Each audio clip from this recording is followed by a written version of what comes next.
सूदखोर का अंजाम। बहुत जमाने पहले की बात है, जब हिंदुस्तान पाकिस्तान एक ही था। पंजाब के एक पुराने गांव में अशरफ दादा का घराना आबाद था। अशरफ दादा उस खानदान के बुजुर्ग थे और देखा जाए तो पड़ोस के सभी घरों में वह सबसे ज्यादा बुजुर्ग थे। हर कोई उनकी बहुत इज्जत करता था। अशरफ दादा को उनके पोते और पोतियों के देखा देखी मोहल्ले के सभी बच्चे उन्हें अशरफ दादा के नाम से पुकारते थे। जहाँ पर उनका घर था, उसके आसपास में तकरीबन 20-25 मकान थे।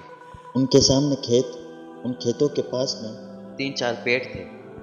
क्योंकि यह पेड़ आसपास में ही थे, इसलिए उनका साया बहुत घना और सुकून भरा था। बस सुबह होते ही अशरफ दादा उन्हीं पेड़ों के नीचे चारपाई बिछा लिया करते थे और दिन भर उसी चारपाई पर बैठकर हुक्का पीते रहते।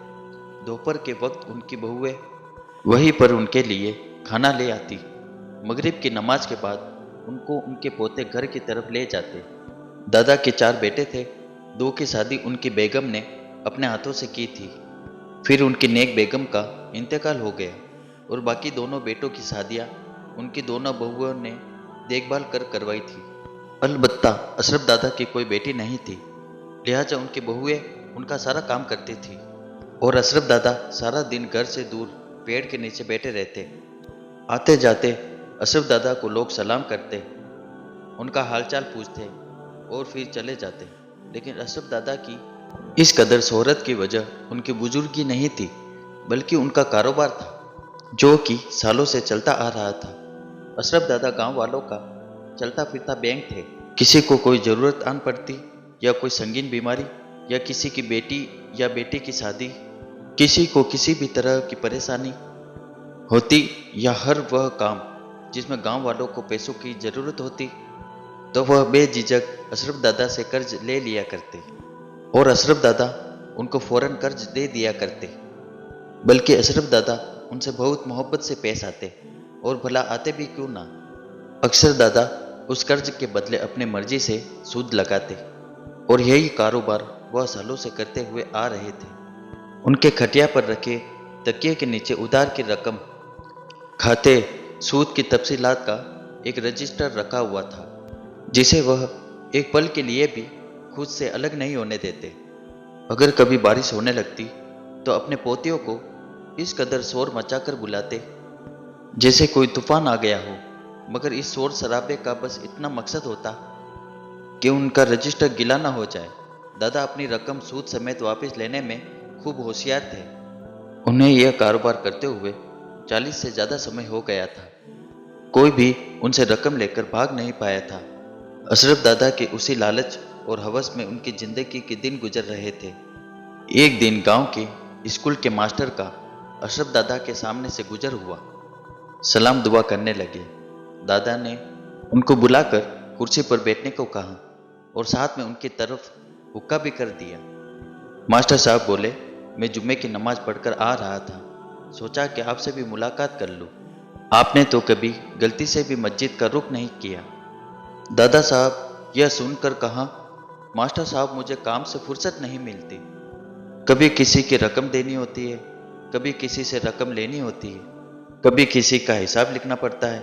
नमाज के लिए मेरे पास वक्त ही कहाँ है। यह सुनकर तो जैसे मास्टर साहब को आग ही लग गई। कहने लगे, दादा सूद खाना हराम है।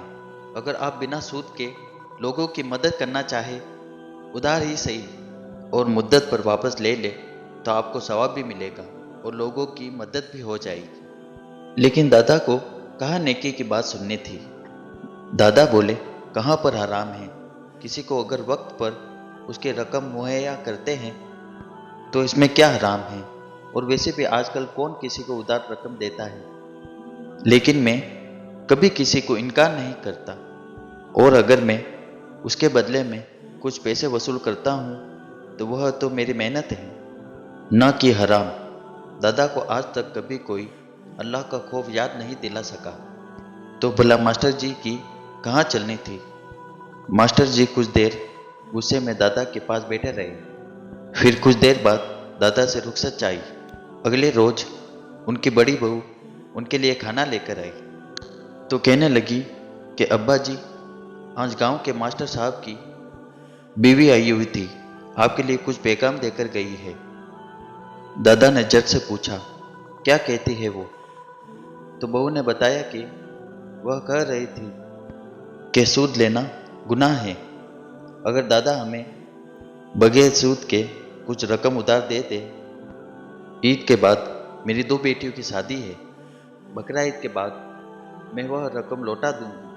दादा को यह सुनकर बहुत गुस्सा आया और वह बड़बड़ाने लगे, हमारे पास कोई मुफ्त के पैसे नहीं जो जिसे चाय दे दे। कल मास्टर साहब भी आए थे मेरे पास, उनसे कहूँ कि जो तरीका है उसी तरीके से मैं उधार की रकम दूंगा। यह साबान का आखिरी दिन था और फिर रमजान का महीना शुरू हो गया। अशरफ दादा रोजा भी नहीं रखते, अलबत्ता इफ्तार करने में उनका कोई जवाब ना था।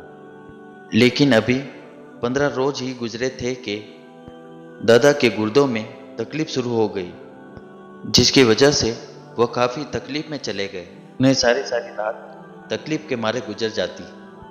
चारों बेटे बाप की बीमारी से बेहद परेशान थे। आखिर वह घर के बड़े बुजुर्ग थे। उनकी जरा सी आवाज़ पर घर के सारे लोग कतार में खड़े हो जाते हैं। लेकिन दादा तो रोज ब रोज कमजोर होते जा रहे थे। कमर बिल्कुल चारपाई से लग गई। दादा की चारपाई अब दिन भर घर में लगने लगा। दादा भी उसी चारपाई पर पड़े रहते। अब तो उनमें बैठने की भी ताकत नहीं रही। एक दिन दादा सुबह से ही किसी संगीन सोच में गुम थे। शाम को जब चारों बेटे घर लौटे तो उन्हें अपने पास बुला लिया और उन्हें कुछ देर समझाते रहे। फिर उनके बेटों ने उनको चारपाई पर से उन्हें उठाकर बिठा दिया और जहाँ चारपाई रखी थी उसके चारों पाए के नीचे मिट्टी खोदने लगे। कच्चा फर्श था, इसलिए वह हाथों से मिट्टी खोद देते रहे। कुछ देर के बाद कमरे में 4 गड्ढे खोद दिए और चारों पाए के नीचे कम से कम 3 फुट गड्ढा कर दिया। उसमें से 4 पोटलियां निकली। जब बेटों ने उन्हें खोला तो उसमें से सोने और चांदी के बेशुमार सिक्के निकले। बेटों की आंखें लालच से चमकने लगी। वह जल्दी से सारा माल कमरे में हिफाजत से रख आए। अब तो यह रोज का मामूल बन गया। बाप रोजाना घर के किसी कोने की और बेटे उस जगह पर खोज के दबा हुआ खजाना निकाल लेते। इसी तरह ईद भी आ गई। वह उनकी जिंदगी की सबसे हसीन ईद थी। चारों बेटों की तो जिंदगी चमक गई। लेकिन ईद के 2-4 दिन के बाद अचानक दादा की तबीयत ज़्यादा खराब हो गई और अब तो उनसे बोला भी नहीं जा रहा था। उनकी जैसे आंखों में ही जान अटक गई। बेटों से कुछ कहना चाहते थे लेकिन कुछ कह नहीं पा रहे थे। बेटे बाप का इशारा समझ रहे थे, इसलिए वह बाप को चारपाई समेत उठाकर घर में घुमा रहे थे। बाप कब किसी कोने का इशारा करे तो वह उस जगह को खोद कर वहां से दबा हुआ खजाना निकाल सके। जैसे ही वह गुसल खाने की तरफ से गुजरे, दादा को तो जैसे मौत के फरिश्ते नजर आने लगे हो। उनकी आंखें जैसे बाहर की तरफ निकलनी शुरू हो गई। अचानक यह सब कुछ छोटे बेटे ने देख लिया तो फिर जोर से बोला कि बाबा का इशारा गुसल खाने की तरफ है। सबने चारपाई वही छोड़ दी और लगे गुसल खाने की तोड़फोड़ करने। और पीछे की दीवार के नीचे अब तक का सबसे बड़ा खजाना मिल गया। सारा का सारा घर खजाने की तकसीम में लग गया। उसी दौरान दादा की रूह कब्ज हो गई। अगले रोज अशरफ दादा का जनाजा ले जाया गया।